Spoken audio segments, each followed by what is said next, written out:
The second thing that I wanted to talk about was your audience. I'm not going to go into great detail about this because it's very simple, and I actually think you should, if you don't know how to do this yourself, you should hire someone eventually who's really good at this, that complements you, or you should hire an agency, a small firm who endeavors to go out and find out about your audience and bring that information back to you. But it's critical for you to understand your audience. And what I want to leave you with, you want to understand what your audience cares about, and that does not come from demographics. That is the old way to do marketing and branding, to say, okay, we're in this business, therefore we need to go for 18 to 34-year-olds with this much household income that live on the coasts. That's going to be our target audience. Because if you're really talking about why you're in business and you're trying to tell that story, you need to find people that have a certain mindset that you're going to speak to. And that allows you to speak to a much larger audience potentially than just a demographic audience, and also allows you to be much sharper and have a much more sharpened, defined emotional story that's going to speak to those people and speak to that mindset about people. So that's what you're looking to do. Don't use segmentations, which are just crude averages of people based on demographics and some psychographic information, as we call it. You're looking for a mindset. You're looking for something that describes people's beliefs, their values, insights into them as people, into their humanity, what they really care about. And also added on to that is the cultural context that they're living in, that we're living in. You know, Honest and Company we just talked about. You know, we're living in a cultural moment where people are caring more and more, you know, about the products they're buying for their children, about the products they're buying for themselves. Yeah.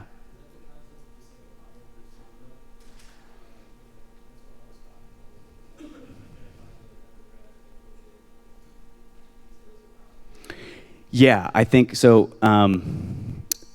Gentleman just made the point about is that like a buyer persona? And I think yes, but you want to make sure personas can be written very badly. You know, they can be written with vague information that doesn't really describe the humanity of the people that you're trying to reach. So when you're looking at a great persona, you're not only like, I know that guy or that girl, but you get them as a human and you get what they care about. You get kind of what drives them. And just remember that word mindset. If you can't read that persona that's been created, or you're creating one, or someone on your team's creating one, and you can't say, yeah, this is that person's mindset, then it's probably not good enough. It's not sharp enough. And that's what you need to go out in the world and look for, is what's someone's mindset. Not complicated, but really important for you to remember.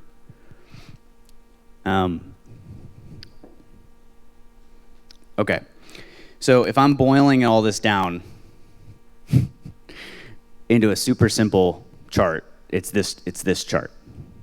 You need to understand what you care about and what the people you're trying to reach care about, and the intersection of those two creates your brand point of view. What is the thing that you stand for and advocate for that kind of sits at the center of those two things? We believe this, we care about this, and there are people out there that care about this, and therefore they're going to really be receptive to our message and want to buy our product. So therefore we're going to say this to them, or we're going to behave in this way. That is branding at its simplest and most powerful. Yes?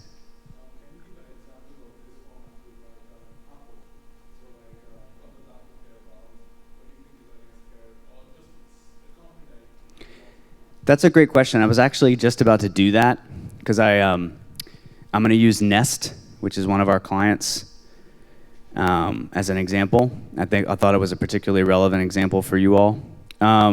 But I was going to say, you're probably asking, like, how do we do this? And you can take this chart. I brought a copy of it that we can have photocopied, or we can give it to you digitally. But this is a tool that we use in the agency. Every time we do this, it always looks different, but sometimes you need a bit of a structural tool to kind of help you distill your thinking. And we call this a bunch of different things: our brand structure, our brand bow tie, hopefully not our brand vortex or something like that. But it's a really simple tool that we use to kind of get to that intersection and that distillation. Yeah, there's a question.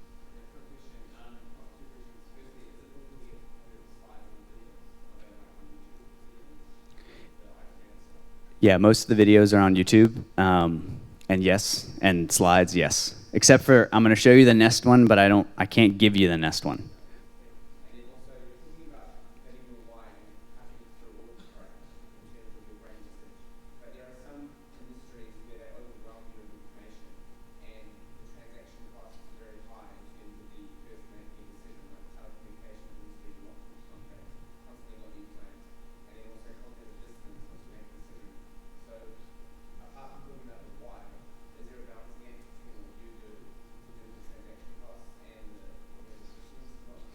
You know, the way I'd respond to that is Simon Sinek's chart. Because he doesn't say you don't need to talk about the how and the what. It's just the order in which you talk about it and the prioritization. So you shouldn't talk about the things people need to help make a decision about why you're better at all. What you should do is tell people why they should care about you and then add that information on as support and proof for why they should make that decision.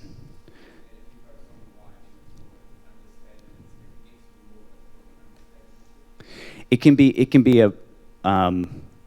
a stated message because it becomes the proof of so you know, for instance, I'm trying to think of a good example, but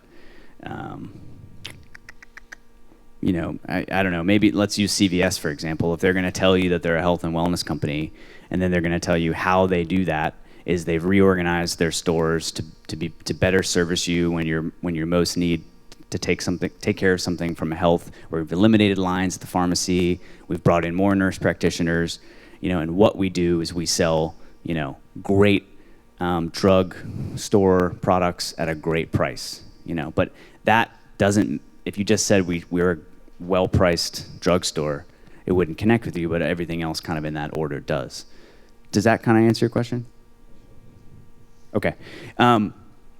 So yeah, so just to explain this, I think it's kind of hard to read, and I'm going to give you this to take away.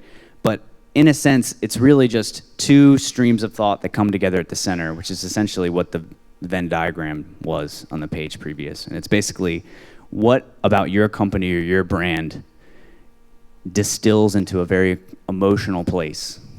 And then what about the people you're trying to talk to and the culture that they live in distills down into a very emotional place. And the intersection of those two things creates this brand point of view. That's probably the one thing you can read. What valuable idea do we stand and advocate for based on why we created our product and what we created, and also the people we're trying to talk to and what they care about right now in the world they're living in right now. So the example, as I mentioned, that I was going to use is Nest. And when Nest and Tony Fidel came to us to talk about this new thing he'd created, which is the learning thermostat, you know, it really was about, look how old all the other thermostats in the house are, and look at this beautiful, amazing thing. And we started to talk about, okay, that it's amazing, Tony, but like, why did you create this? And obviously, his inspiration came from a story where he was building a house, and you know, obsessing over every minute detail, and got down to choosing the thermostats, and was just disgusted with what they looked like, and had this idea to kind of create something new. But as we talked more and more about it, it's because Tony had this vision that the home was the place we spend the most of our time. It's an amazing place. We have an emotional connection, and the home seemed like it could hold so much more potential. Like, what if the home was smarter? What if homes were connected to each other?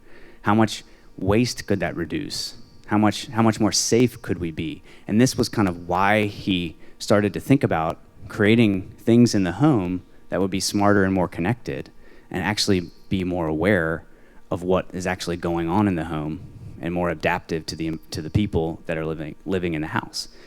And that started to get really exciting as we started to pull that out of Tony. And again, we're talking about an amazing designer, an amazing inventor, but just like you guys, you know, you're trying to get an idea and a business product off the ground, and you're obsessing over that. And sometimes it's hard to step back and go back to the beginning and think about what is the bigger reason this would be great? What is the bigger reason other people would care about this? And as we started talking to Tony about that and started to think about who we'd want to talk to, this is going to be hard to read, but I'll read it to you. And when we started talking to people, what we came to was this idea that people are excited by the power of technology to solve these big problems in our lives right now. You know, everybody loves that about technology. And the benefit of that is that, you know, people really want to live these sustainable, kind of thriving and connected lives, but find it hard to do so. So that's why technology steps in and kind of saves the day in a lot of ways, and why we're in love with our smartphone as this magic wand. And what Nest does is use that kind of technology to kind of unlock the power and the potential of the home to help people live these lives that they find hard to live, especially when it comes to being environmentally thoughtful. And we all want to be environmentally thoughtful, but sometimes it's hard to match our behaviors with our kind of ambitions. And that's where Nest kind of stepped in and made that activity basically effortless. And we kind of arrived at this idea for their point of view that basically this is, I would argue that this isn't as great articulated as a point of view. In fact, it should be something you could argue for or against. But this idea that like if I were to restate it, it would be like every home should be a conscious home, which would mean that every home becomes more aware of you, every home becomes more conscious, every home becomes more thoughtful. And the things within it, Nest is trying to awaken and become, you know, more thoughtful pieces of technology in your home to allow you to live that sort of effortlessly sustainable lifestyle.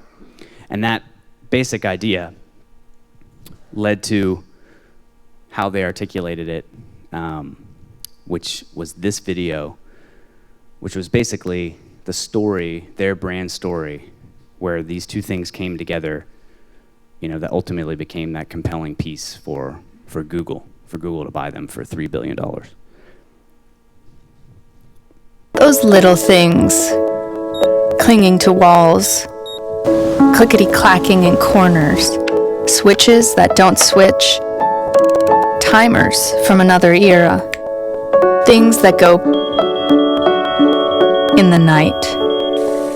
Kinda ugly, kinda dumb, unnoticed and unchanged year after year.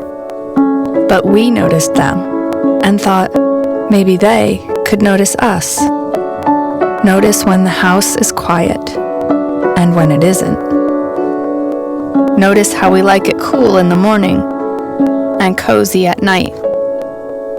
Notice the difference between a summer breeze and a winter chill, between a steamy shower and an overeager toaster. Notice when the rain is falling, when the sun is shining. What if we gave a little thought to making those little things more thoughtful? They could save us energy effortlessly and keep us all safer, and be beautiful enough to never go unnoticed again. Nest. Thoughtful things.